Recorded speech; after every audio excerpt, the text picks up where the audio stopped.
Bottom line, we want to introduce the plan, talk about it briefly, and answer questions. I know there's been a lot of controversy about this in the press, but at the core of what we're doing, it's actually really, really simple. We're building houses and factories and shops and all of the things that we've been building for a long, long time in California. And we used to build new towns at a time when California used to be affordable, back in the 60s and in the 70s and 80s.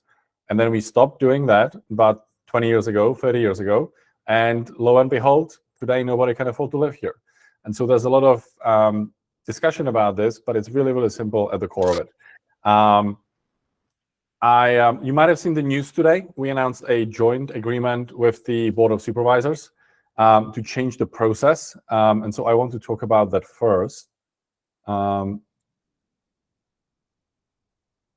If Nathan can get the slide in there.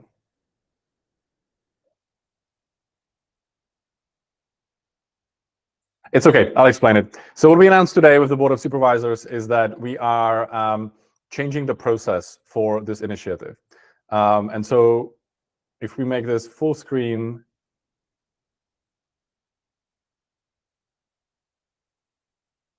the process that we had until today is that we would change the general plan and the zoning through a voter initiative this November, the East Solano initiative, and then we would work with the Board of Supervisors on a environmental impact report and a development agreement in 24 and 25, all resulting in final approvals in 26, and we could break ground in 27, 28. What we did today in response to feedback from the community was to say, we are going to work with the board together and complete the environmental impact report now and the development agreement now, and then bring the entire package for one vote in November 26. So the timeline remains the same. We are just reshuffling the steps to allow for more community input, particularly on the community benefits and on the plan overall. And we can answer questions about that later on. Nathan, if you go to the next step. So this was the old process, by the way. Okay, we can go to the next one. Quick introduction on who's doing this. We are a very seasoned team of builders, designers, architects. If you look at who's working on this, they are all firms that are local to the area, from somewhere between Sacramento and San Jose in Northern California. They are firms that worked on some of the biggest projects in the region, but also many local projects. And so they are the firms that have worked on Lagoon Valley in Vacaville and One Lake in Fairfield, all the way through to big regional projects like Bay Meadows in San Mateo and North Bayshore, which is the new Google campus in Mountain View, all the way through to very urban projects, like many of the new projects on the San Francisco waterfront.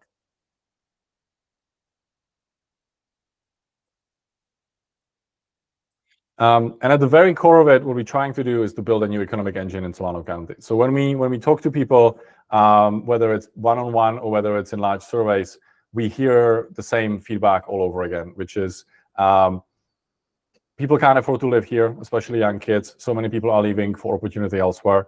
There's a lack of good-paying jobs and the long commutes. People have a choice between a short commute locally that is not paid as well, and a long commute to San Francisco or Pleasanton or Sacramento.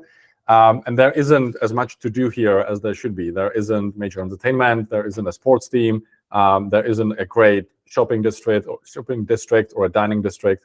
And we believe that this plan can help bring all of that to Solano County, not just for people living in the new community, but for everyone. And one of the things that we released today in connection with the report is the most recent polling. And so over the weekend, this was completed. And what it showed is that 65% of the people in Solano County, across the whole county, believe in building jobs and homes and clean energy in East Solano. And 48% of them believe in that strongly. And I believe that amongst Democrats, that support is even higher. I think it's 71%. And then we also saw that the voters said they would like to see an environmental impact report approved before the project moves forward, which is why one of the reasons for why we changed the process to give everyone that opportunity. I think, Jan, given that we're only going to be 15 minutes, I would love if we can just jump down and really just talk about our 10 guarantees. And, I can jump into some of the jobs and then we'll kind of open it up. I know you guys are probably heard a little bit or a lot, and we really want to spend the time talking about how do we partner with you guys, especially if we don't have, sort of an election hanging over us in November. What we really want to do is have this be a first step in working with the Young Dems and seeing how you guys can both advise and shape and mold this plan, and also understand what is it from you and your members you guys really want to see. Nathan, you want to talk about the 10 guarantees? You can do it. Well, actually, we'll have Anders do it. Anders is also part of our community partnerships, and Raul, I think you've also met him as well. Hey, folks, Anders here. I'm on the community partnerships team. So you will see me quite a bit, along with Nathan and Jan and the rest of our folks in the coming months, talking about the fine details and how these 10 guarantees really benefit you all and how you can be a part of co-designing them with us. They start at the Solano Jobs Guarantee, that we're creating 15,000 good paying jobs in every phase of 50,000 residents in this community. Those are jobs tied to the average weekly wage, 125% above it at least. So in today's dollars, that's 88,000. There's a Homes for All fund with $400 million for down payment assistance. So only Solano County residents like yourselves can buy homes with that down payment assistance in the new community. It's also direct housing support. People ask a lot, are you going to have inclusionary zoning? What kind of housing support are you going to have? That fund is dedicated both to the down payment assistance and to bringing true affordable housing into Solano County. And we've got Solano Scholarships. That's all about providing grants and scholarships for folks like yourselves to go to college, go to vocational school, get jobs in the new community, and to start or expand your businesses if you're more on the entrepreneurial side. We've got the Green Solano Fund for investing in parks and conservation areas all around the county. And then a really fun one, Solano Downtowns. This is an investment fund to bring entertainment, recreation, retail, jobs, and homes to the existing downtowns of Solano County. This is infill development, building inside of our own cities, with the prosperity of the new community providing that fund. And then we have 5 guarantees after these kind of community benefits in the investment fund. The Smart Growth Guarantee says that all of those jobs, all of those community benefit funds have to refresh every phase of 50,000 residents. That's 8 phases. So you do the math. Those are big numbers over many decades ahead. This is the kind of community that could be built by you and your children and even your children's children. So we're talking about securing our future in Solano County for a long time. The water guarantee is essential. That is not only about providing the sources of water ourselves directly, not tapping Lake Berryessa, not tapping Sid. It's also about the sustainability of that water supply, ensuring that we're keeping our water here in Solano, we're recycling a ton of it, and we're using it in a very transparent public process in the right way. The transportation guarantee is also critical. This is all about providing the means and the basis for upgrading highways 12, 113, and other highways in the area, providing land right of way from our holdings, providing funding in proportion to the traffic impact we'll have, and being a major part of pushing those expansion processes forward, processes that have not moved in 50 years and are not in the plans to move for another 50. The schools guarantee one is important. I think we've all seen developments that have moved along to a certain point but never really built their own schools. We have to build our own schools up front and privately. And we need to build them ahead of the student demand in collaboration with the local school district for the area, which very well could be River Delta Unified. That's for building K through 12. We are excited to have, of course, a variety of other schools, whether trade, vocational, or satellite campuses in the area. And then finally, the Solano Taxpayer Guarantee. You'll hear a lot of talk. People are worried about the burden of this community on the rest of the county. But we made this an essential part of our 10 guarantees, and it will hold in our development agreement with the county that we'll start negotiating. No taxes will be paid by the rest of the county or its cities for this new community. Private investment and our own tax assessments on the land area will cover what we need to build there. That's something we're going to hold strongly too. Great. And then I'm just cognizant of time, so I'm just going to walk through some of the major announcements that we had through the summer that we were using to really build the basis and the foundation of these guarantees, as well as supporting the new community. The first is in May, we announced our first 12 employer commitments. These are folks who are looking to break ground and see us start construction in 2027 and beyond and move facilities to the new city. So that's something like Plenty, which is doing vertical farming, Living Carbon, which is planting tree nurseries to be able to capture carbon out of the air, Zipline and Hadrian, which work in advanced manufacturing for both defense industry as well as delivering life-saving drugs in other continents. Cover and Build CASA that cover housing, instant teams that helps military spouses, and the list sort of goes on from there. The other thing that we wanted to highlight, we were sort of focused on the condemns, and one of the biggest reasons why we're doing this project is it's for the next generation.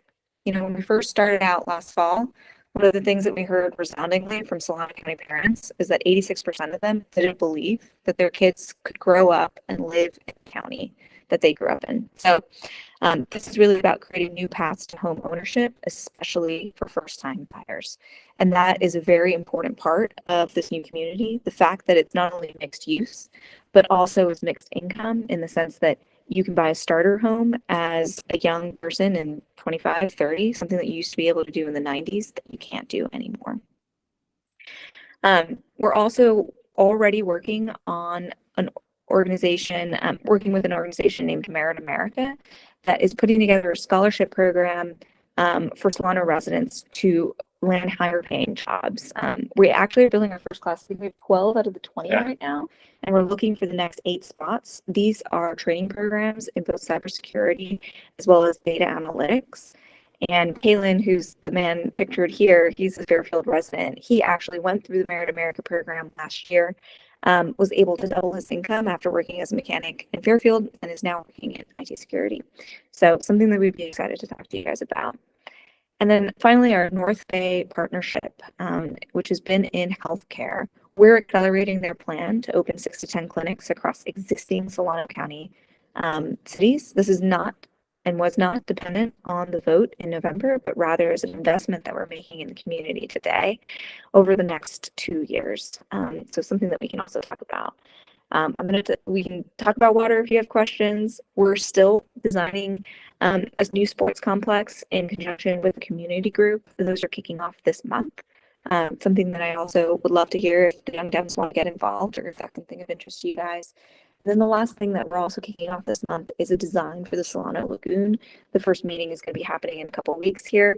And this is really about making sure this amenity serves not only the new community, but all of the residents of Solano County, and make this really a center for us. And the fact that, we don't have to drive outside of the county, which is what I think Anders and I do a lot when we want to spend any time on the weekend. So with that, I'll just leave it there and sort of open it up to questions, unless, Jan, you had something else to add, or Anders, if you had anything else to add.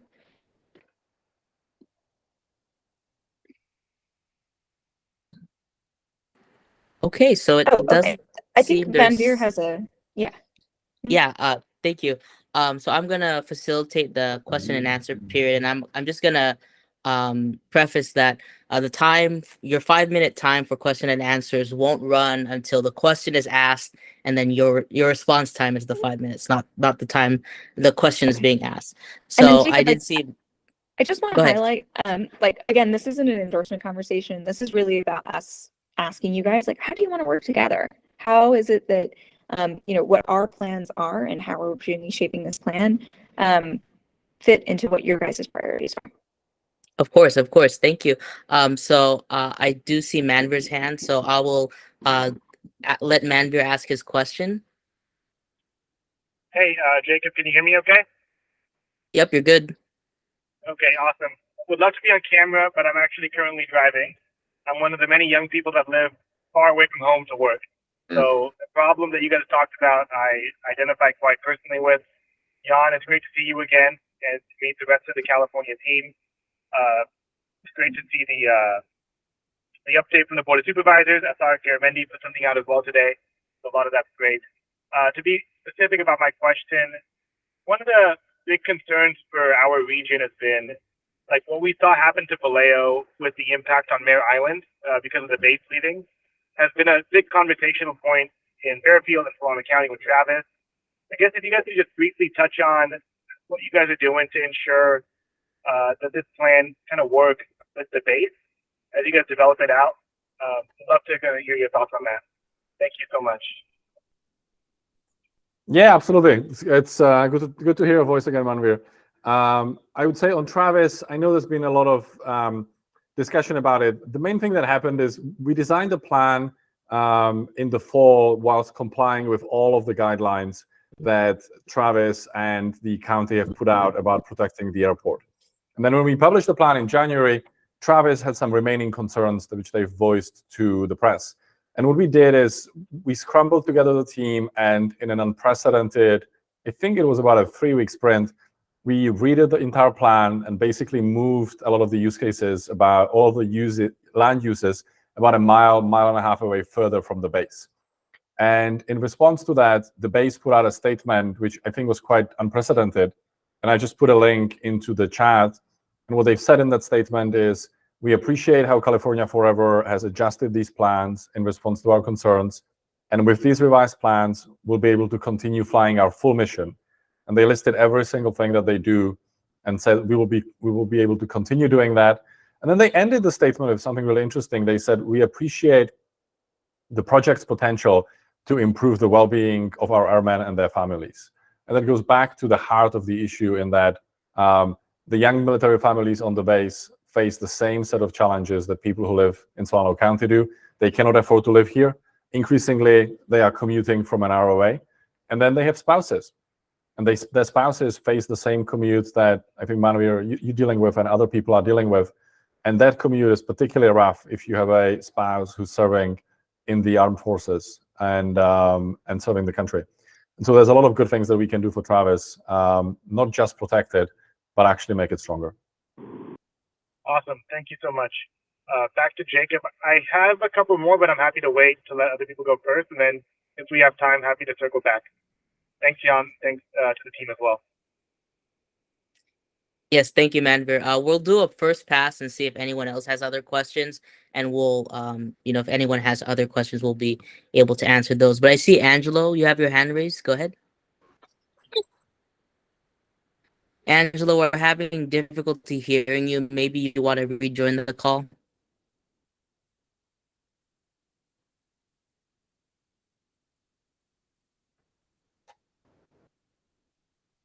Okay, we'll move to Tony in the meantime. So Tony, go ahead with your question. Yeah. All right, can you hear me? Yep. Okay, thanks. Sorry, I'm at another event also, so I couldn't quite be on camera. My question is just really about the $400 million for the home buyer assistance. I guess, so when these homes are built and you're kind of putting this money out, how do you, or what do you see as a starter home? Because I know that was something that was mentioned. Like, what do you project? Like 1-2 bedrooms, 1-2 bathrooms.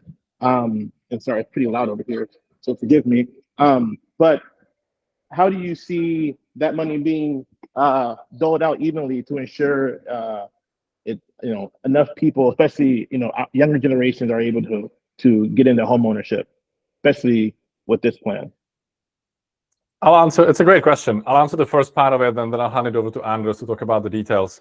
So on the homes, our current expectation is that we'll be able to deliver starter homes somewhere in the low $400,000 range. And these would be likely 2-bedroom, 1.5 bathroom homes. Both kind of narrow lot, very small lot, single family homes, as well as larger flats in kind of, think about a 4-story structure like you might find in the Marina District in San Francisco or Noe Valley that's divided into flats. And then they would be located in pretty nice neighborhoods. And so think about a place where your kids can walk to school. There's a shopping street 5 minutes, 10 minutes away from every home. Same for schools. There's parks, protected bike lanes, and so on. And I'll let Andres talk about how we're going to design the community benefit package. Yeah, absolutely. And Tony, this is something that's personal for me. I think relevant to anyone who isn't a millionaire in Solano County. How do we get to the point where we can own homes? And right now, we expect to provide grants in the kind of $30,000 to $50,000 range, as we proposed, to folks well spread across need in the community. Definitely looking at first-time home buyers and other things like that. But I want to say that with the update we had today, the exciting thing now is we're opening up the community engagement process this fall to design these programs with you all. So if you're interested in becoming a homeowner and you want to see that happen in a real way through this plan for young people, for first-time home buyers, let's do an entire session on it. Let's have a workshop on the Homes for All program to talk about the structuring that would work best for you all. Let's layer in downtown investments if that matters to you. We're at the point now where we can all go to the drawing board together. And whether or not you want to support the plan in 2026, let's make sure it works for you so that when it passes, this is something you can apply for, receive, and own a home in this new community. So that's a great next step for us, actually. And then I'll just add to that very briefly how it's going to work. So we're going to do this extensive community engagement process, try to figure out what's the best way to allocate the money. How much should the grants be? Who gets them? What are the criteria? How do people apply? How does governance work? And then ultimately, it will be a part of a development agreement that we sign with Solano County. And so the supervisors would have to approve it and put in place the governance mechanism for it as well. Okay, thank you. I have more questions, Jacob, but I'll let someone else go first. And I'll just quickly say, I'm happy to personally follow up with everyone on this call to answer all of your questions, however long it takes. We could get lunch, breakfast, phone call, like Jan, we're here. And I am in particular for you all. Awesome. So thank you for answering those questions. You have about 45 seconds left on the clock, but I'll allow, you to answer the next question and everyone else can follow up with you. Or if you'd like to share your information, we send it out to everyone and they can email or text, whatever is the easiest method for you. We'll be able to do that. But Angelo, you want to ask your question? Yes. Does this work? Yes, you're good. Excellent. I know there was part of the plan, there was an allocation for transportation, and that's upgrading existing roads. But I wanted to know how the new development would fit in public transportation wise, like regional transportation wise, because people are going to want to get to the city. And if it's a walkable city, there's not going to be a lot of parking, I'm thinking. Yeah, it's a really good question. I'm just looking for an article that I'm going to post here in the chat. It's a longer question. Bottom line is we're going to run public buses from the new community to nearby communities, both in Solano County and in the region. And then we are reserving right-of-way for a Grand Central Station, as well as for rail. And in the medium term, looking at advocating for rail to extend to the new community, as well as kind of internal public transportation system. But we have a really excellent long transportation blog post that goes into a lot of details. And so I'm going to post it into the chat right now. And if you have follow-up questions on it, then details for Anders are in the chat as well. Thanks so much. Looking forward to reading this. Excellent. Thank you for the question. Mr. President, Yes. if it is of the interest of the board today, I'd be open to making a motion to extend Q&A by 5 minutes, assuming there's a second, if it's the group is interested in that. I'll second that motion. Okay, all in favor of that motion? Aye. Aye.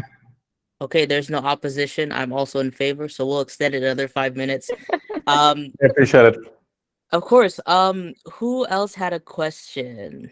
I think it's Austria. Yeah, I just raised my hand to do the motion to extend Okay. the 20 minutes. I know Manveer and Tony had extra questions. Do either of you want to start? Yeah, I can if that's okay. Okay, yeah, go ahead. So the following question, you might not be able to comment on it now, and if that's the case, totally understand. Just feel free to let us know.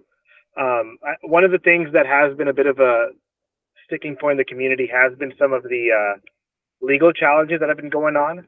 I was wondering if you're able to comment on the status of them and if they plan to continue or if they'll be ceasing at any point.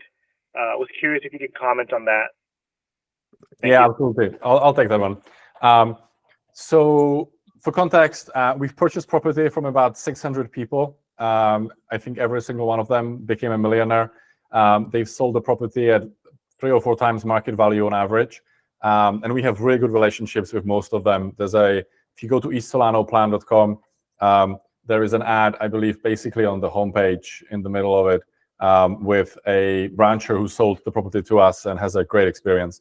In a small number of cases, there was evidence of price fixing, which is illegal under both state and federal law.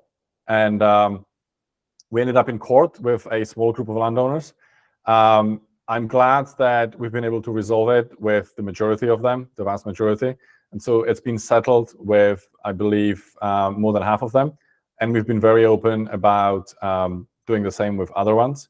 I will say there was recently a very significant ruling in the case from the federal judge, and Nathan put the article into the chat.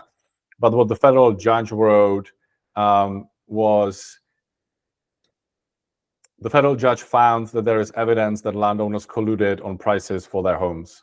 And if you read the article, it was pretty clear and fairly scathing, I think. And so not something that we took lightly and not a pleasant experience.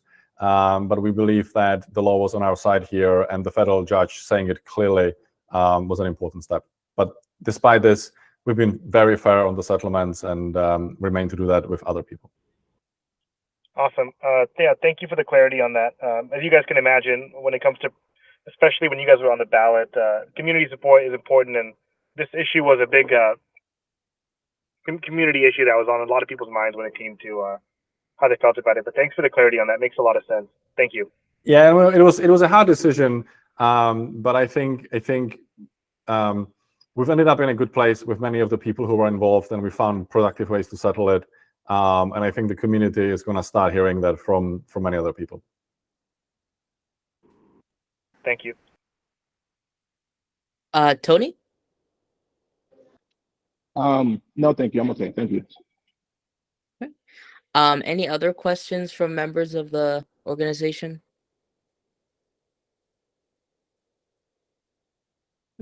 I'm not seeing any. I'm not seeing any in the chat either. So we want to thank everyone from California Forever, Jan, Natrian, and Anders for your time presenting to us. We'll most definitely follow up with you, and we'll share out the contact information you provided to our members. If they have questions, they'll most likely follow up, and we'll also share out all the links that you've been putting in chat. I'm gonna stop the recording here.